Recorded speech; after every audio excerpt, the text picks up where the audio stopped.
Salve, mari kita bahas tanggapan Paus Rumampuk yang mati-matian membela Luther dan pembuangan purgatorium. Nah, kita akan periksa argumennya, lalu kita periksa kenapa Paus Rumampuk itu mati-matian membela Martin Luther. Ada alasannya, bukan tanpa alasannya. Oke, jadi video Paus Rumampuk yang terakhir, penyucian atau pengudusan itu ada 3, memiliki beberapa kelemahan argumen baik dari segi logika maupun metode berargumentasi. Ya, yang pertama, kelemahan logis dalam argumen. Secara umum, argumen Rumampuk ini berusaha untuk menolak konsep purgatorium dengan menekankan 3 aspek pengudusan dalam kekristenan: pengudusan secara posisi, pengudusan progresif, dan pengudusan akhir. Namun kelemahan utama dari argumen ini adalah asumsi bahwa konsep purgatorium harus sesuai dengan 3 kategori ini. Padahal purgatorium dalam Katolik tidak bertentangan dengan konsep pengudusan, melainkan bagian dari proses pemurnian yang termasuk dalam pengudusan akhir. Yang kedua, kesalahan kategori mistake. Rumampuk menempatkan pengudusan akhir sebagai eskatologis, tetapi tidak mengakui kemungkinan adanya pemurnian sebelum masuk ke dalam kemuliaan Allah. Dalam ajaran Katolik, purgatorium bukanlah tahap keempat di luar 3 pengudusan tersebut, tetapi bagian dari pengudusan akhir bagi mereka yang masih memiliki dosa ringan atau belum menjalani pemurnian sempurna. Jadi, pengudusan akhir dalam Katolik mencakup purgatorium bagi jiwa yang masih perlu disucikan sebelum masuk surga. Ingat kembali bahasan sebelumnya. Yang ketiga, serangan ad hominem dalam video. Alih-alih fokus pada perdebatan teologis yang solid, video ini banyak menggunakan serangan pribadi ad hominem terhadap Patrice Allegro, seperti pertama, menyebut argumen Katolik sebagai akal-akalan. Jadi tidak ada yang namanya api penyucian, tidak ada itu purgatorium, itu hanya akal-akalan Gereja Katolik Roma yang diteruskan oleh Romo Patrice Allegro. Ini adalah ad hominem circumstantial karena menyerang Gereja Katolik, seolah-olah menciptakan doktrin purgatorium hanya untuk kepentingan institusional, bukan berdasarkan kebenaran teologis. Yang kedua, menyerang individu, bukan argumen. Anda mau main akal-akalan sama saya? Enggak, mempanlah Patrice Allegro. Saya bukan anak kecil yang bisa diakal-akali. Kalimat ini menyerang integritas pribadi Patrice Allegro, bukan argumen teologisnya. Ini tidak membuktikan bahwa purgatorium salah, tetapi lebih kepada pelecehan intelektual. Protestan memang suka yang begitu, ya. Yang ketiga, menyebut Martin Luther sebagai kambing hitam. Oke, ini anggap saja instrumen falasi, ya. Martin Luther yang buang itu purgatorium, sehingga sekarang orang-orang Protestan, para pengikut Luther, berusaha membela mati-matian Martin Luther. Nanti kita jelaskan. Ini memang kalau dilihat sepintas adalah instrumen falasi, karena mengasumsikan bahwa semua Protestan hanya membela Luther tanpa mempertimbangkan dasar argumentasi kitab suci atau sejarah gereja. Kemudian yang keempat, menuduh lawan debat tidak rasional. Si Allegro ini suka lari loncat sana, loncat sini, mengambil hal-hal atau sesuatu yang tidak saya katakan itu dia gunakan untuk menyerang saya. Ini adalah poisoning the well, yaitu berusaha mendiskreditkan lawan sebelum mendengar argumennya dengan asumsi bahwa ia tidak jujur atau tidak relevan. Nah, apa yang harus dilakukan supaya argumen menolak purgatori itu lebih kuat? Jika video Rumampuk ingin memberikan bantahan yang lebih kuat terhadap purgatorium, saya anjurkan seperti ini. Gunakan kitab suci dan tradisi gereja secara objektif, minimal tradisi Protestan yang baru muncul abad ke-16 itu. Tunjukkan ayat-ayat yang menolak pemurnian setelah kematian, bukan hanya mengutip ayat yang mendukung 3 tahap pengudusan. Menghindari ad hominem, fokus pada argumen, bukan pada individu atau institusi. Yang ketiga, mendiskusikan sejarah teologi dengan benar, menjelaskan bagaimana pandangan purgatorium berkembang dan mengapa Protestan menolaknya tanpa menyederhanakan alasan karena ya misalnya Luther membuangnya atau tidak ada ayatnya. Ya. Kenapa kalau tidak ada ayatnya? Ya.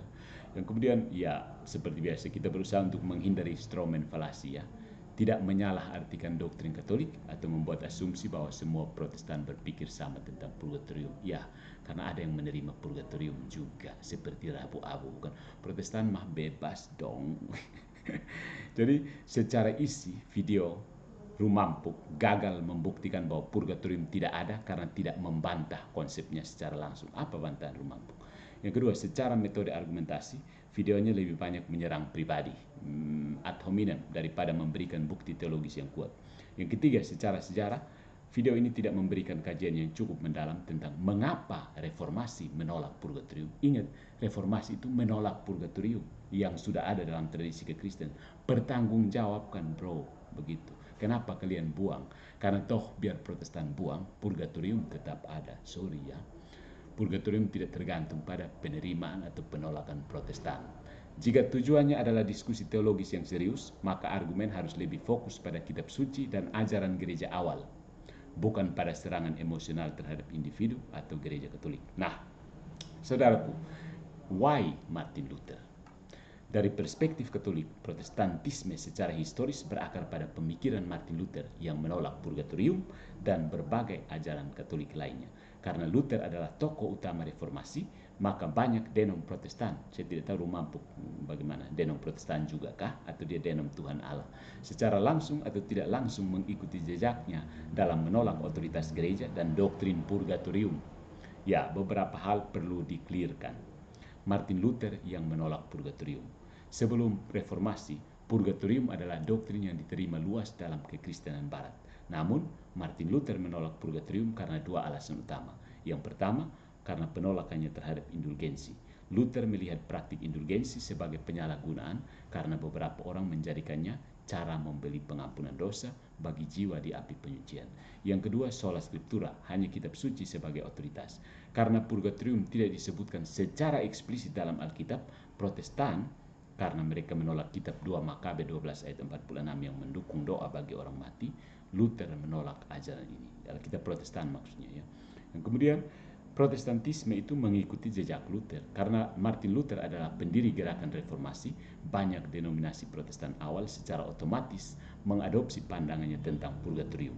Ini berarti Lutheranisme, yaitu pengikut Luther, menolak purgatorium seperti yang diajarkan. Calvinisme, pengikut Yohanes Calvin, juga menolak purgatorium dan bahkan lebih radikal dalam menolak tradisi Katolik. Gereja Anglikan yang dibentuk oleh Raja Henry ke-8 awalnya masih mempertahankan beberapa elemen Katolik, tetapi kemudian menolak purgatorium juga. So, inovasi bukan? Seiring waktu, berbagai denom Protestan terus berkembang, tetapi dasar pemikirannya tetap mengacu pada reformasi. Sehingga mayoritas Protestan modern tetap menolak purgatorium karena Luther sudah membuangnya sejak awal, bro. Begitu. Nah, tidak semua Protestan sama, tetapi akar pemikiran masih Luther. Ya. Meskipun banyak denom Protestan memiliki pandangan yang berbeda tentang berbagai doktrin, penolakan terhadap purgatorium tetap menjadi karakteristik utama. Karakteristik utama dari Protestantisme karena mengikuti prinsip Luther. Beberapa kelompok Protestan modern lebih fleksibel, seperti beberapa Anglikan dan Lutheran yang terbuka terhadap gagasan pemurnian setelah kematian. Post-mortem purification, post-mortem sanctification. Namun secara umum, karena reformasi didasarkan pada prinsip sola scriptura dan penolakan Luther terhadap purgatorium, Protestan lainnya tetap mengikuti jejaknya dalam hal ini. Paus Rumampuk juga. Kesimpulan, orang Protestan itu Martin Luther.